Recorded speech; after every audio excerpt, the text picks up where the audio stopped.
Assalamualaikum warahmatullahi wabarakatuh. Saya Bintoro Mardiko akan melakukan praktikum yang ke-26, yaitu mengenai untuk memanage subprogram. Di sini saya mengambil presentasi dari Oracle.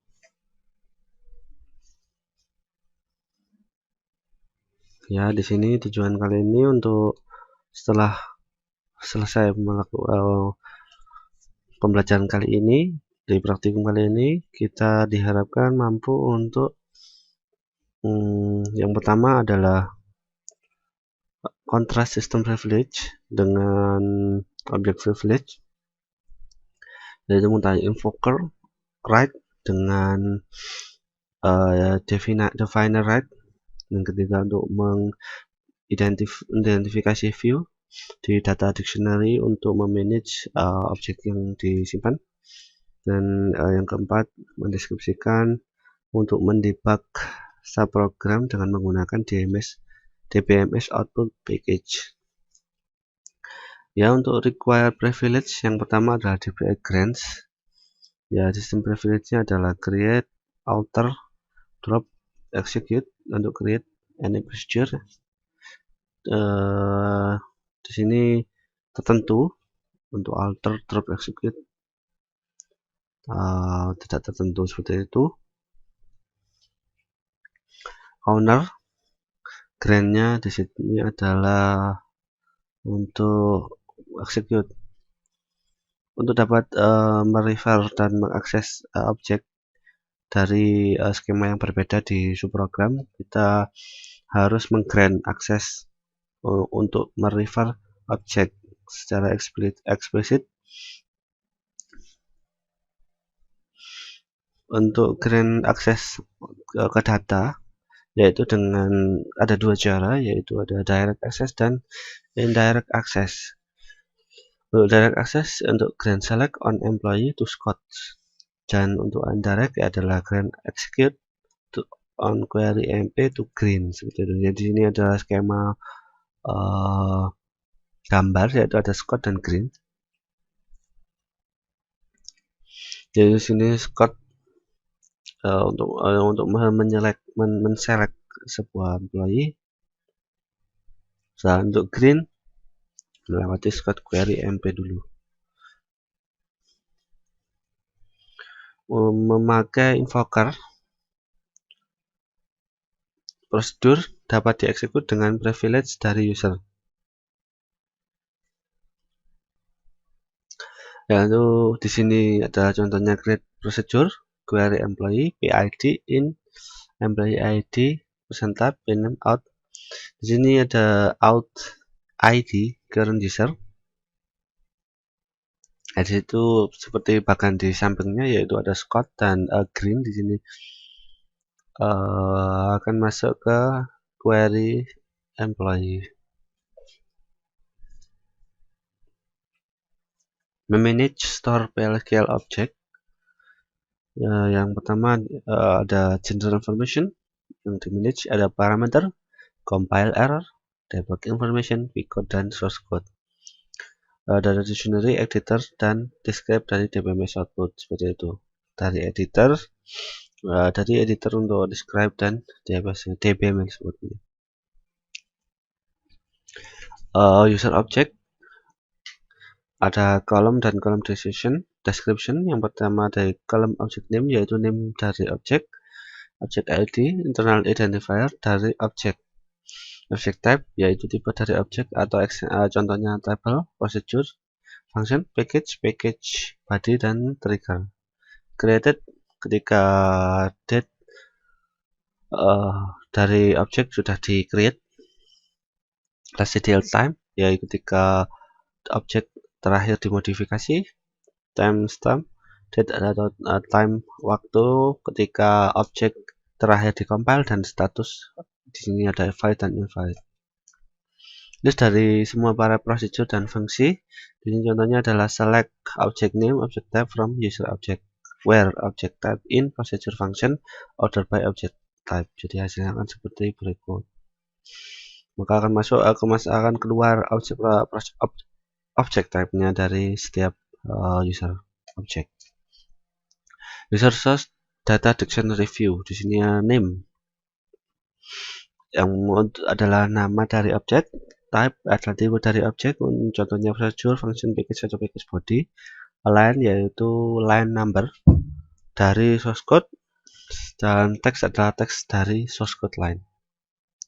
List dari code atau procedure dan function. Yang pertama adalah contohnya di sini select text from user source when name sama dengan query employee order by line, seperti itu. Yaitu di sini ada user error. Yang pertama name dari objek, yang kedua tipe dari objek, sequence number dari orderingnya, line atau line number dari source code dari error terjadi, posisi di sini di line yang memiliki error, dan teks dari error message. Untuk mendetek compilation error, contohnya di sini create or replace procedure log execution is begin input into log table user ID log date. Di sini salah. Dan di sini select line untuk list compilation error by using user error, seperti ini. Jadi select line slash position post text from user error where name execution order by line. Jadi di sini adalah compilation error dengan menggunakan show error procedure log execution. Mendeskripsikan di ASQL Plus, yaitu dengan describe query employee, describe add depth, describe type, describe task. Maka pada default akan pada procedure add depth setelah default. Mendebug PLSQL program unit di DBMS output package untuk mengakumulasi informasi dari buffer ke dalam buffer untuk mengizinkan retrieve dari informasi ke buffer.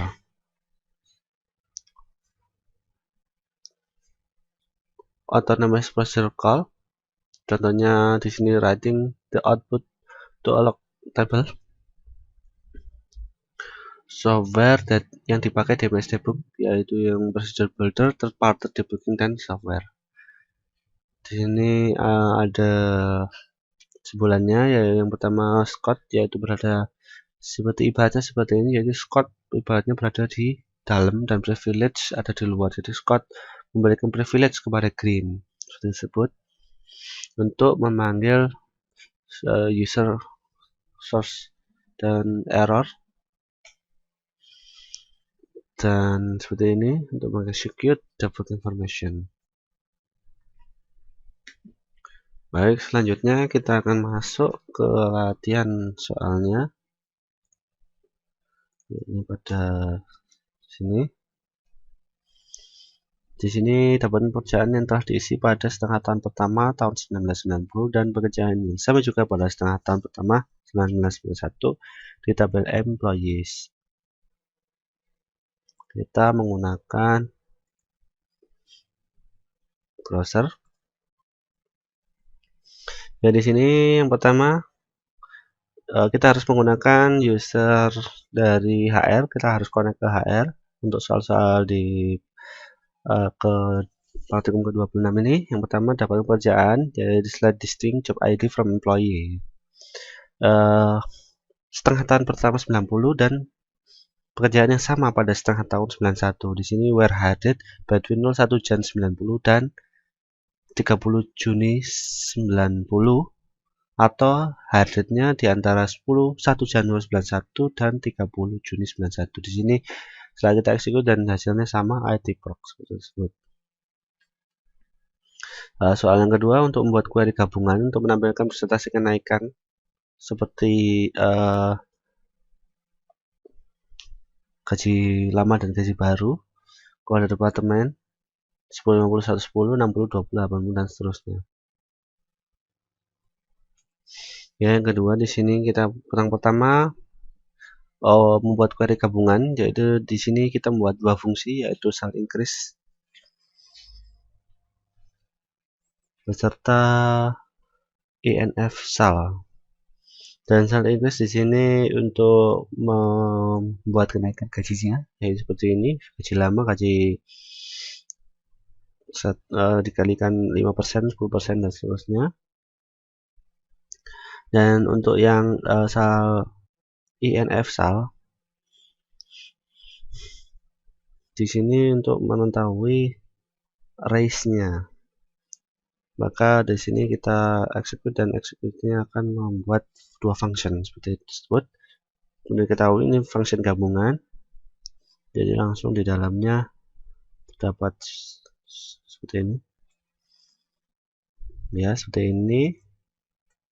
Setelah itu kita jalankan dan hasilnya seperti ini. Jadi untuk menaikkan enf sal tadi adalah untuk melihat kenaikannya berapa persen tersebut. Jadi untuk menghitung berapa kenaikan, persentase kenaikan gajinya. Ya, seperti ini. Seterusnya.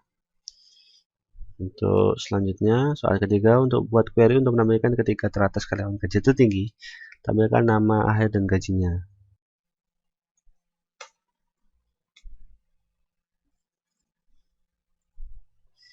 Nah, di sini kita menggunakan kursor, yaitu kursor top, kursor S, select distance, last name, salary from employee, order by, salary dash. Nah, seterusnya, di sini yang terpenting yaitu di sini exit when top kursor persen rokon lebih dari 3 atau top kursor persen not found. The best output dbms.put line, output.put line to char v last name dan salary, dan di sini akan masuk king dahan dan kocar 24.000, 1.700, dan 17.000 dan 17.000 seperti yang ada pada soal yang nomor 3. Yang nomor 4, buat query untuk menambahkan employee ID dan nama terakhir dari karyawan yang bekerja di California dan Boston. Ya, mudah saja, yaitu select e.employee ID, e.last name, select from employee e, jadi kita berikan employees-nya E, departemen D, dan location L, di mana e.department ID, di sini query-nya D.department ID dan location ID sama dengan L.location ID dan L.set province in California dan Boston. Setelah kita run seperti ini, jadi employee ID dan last name yang bekerja di California dan Boston. Soal yang kelima, untuk membuat query menampilkan job ID di mana gaji maksimum dari pekerjaan di atas setengah gaji maksimum seluruh perusahaan. Di sini kita dituntut untuk menggunakan klausa with dan namakan query maxalcalc. Baik, untuk soal yang nomor 5, ya, di sini ada with maxalcalc as select j.job title job j.title job title, max a salary from employee a jobs j, where a job id j job id group by j job title, seperti itu. Dan select job title from salary from maxalcalc. Di sini diberi nama maxalcalc, dan ketika salary itu lebih besar dari salary dari employee, kalikan setengah dari order by salary dash. Dan hasilnya adalah di sini ada president, administration vice president, sales manager, dan marketing manager. Soal selanjutnya yaitu soal nomor 6. Query menampilkan karyawan yang mendapatkan gaji lebih tinggi dari semua gaji sales manager. Job ID-nya saman. Urutkan dari tinggi ke rendah. Baik, untuk yang ke nomor 6. Ya, select last name, job ID, dan salary. Where salary lebih besar dari select pin salary from employee where job ID dengan saman. Dan job ID-nya tidak sama dengan saman. Order by salary dash. Sini ada King, Dehan, Kochar, Hasten, Greenberg, Higgins, Alzer, Apple, dan Rapali. Dan memiliki job ID dan salary-nya. Tuh, soal yang nomor selanjutnya, nomor 7, untuk membuat query menampilkan nama karyawan memiliki satu atau lebih teman kerja pada departemen yang sama dan harinya lebih kecil. Yaitu maksud saja soal nomor 7, select a dot last name from employee A where 2 kurang dari select count from employee where department ID sama dengan a dot department ID dan headed lebih besar dari a dot headed dan salary kurang dari a dot salary. Setelah kita execute dan hasilnya seperti ini. Untuk soal yang ke-8, query menambahkan nama departemen gaji totalnya di atas 1/8 dari gaji total seluruh departemen. Langsung saja. Ya, kita menggunakan klausa with, yaitu with summary as select di department name. Sum A salary total from employee department D where A the department ID, D department ID group by department name. Select department name, department from summary where debt total select sum salary from employee kalikan 1/8. Dan hasilnya sebagai berikut. Untuk soal yang ke-9, untuk membuat report menampilkan chart organisasi dari departemen Maruko. Yang dicetak ada nama akhir, gaji, dan departemen ID.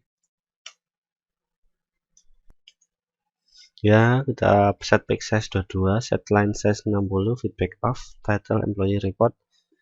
Di sini yang terpenting di sini adalah column last name, heading last name format A15, salary heading salary format ya dibuat seperti itu. Departemen ID headingnya departemen ID formatnya seperti ini. Islam last name salary departemen ID dan seterusnya. Dan terakhir set berikutnya dibuat on. Biasanya akan seperti ini, lebih lengkap daripada nomor 9 yang ada di soal. Terus ya, kita membuat last name salary dan departemen ID juga. Terus soal yang terakhir, report menampilkan hierarki manajemen dimulai dari karyawan yang nama terakhir kocar terletak cetak nama karyawan, manajer ID dan departemen ID-nya. Baik, terima kasih atas perhatiannya, semoga bermanfaat. Wassalamualaikum warahmatullahi wabarakatuh.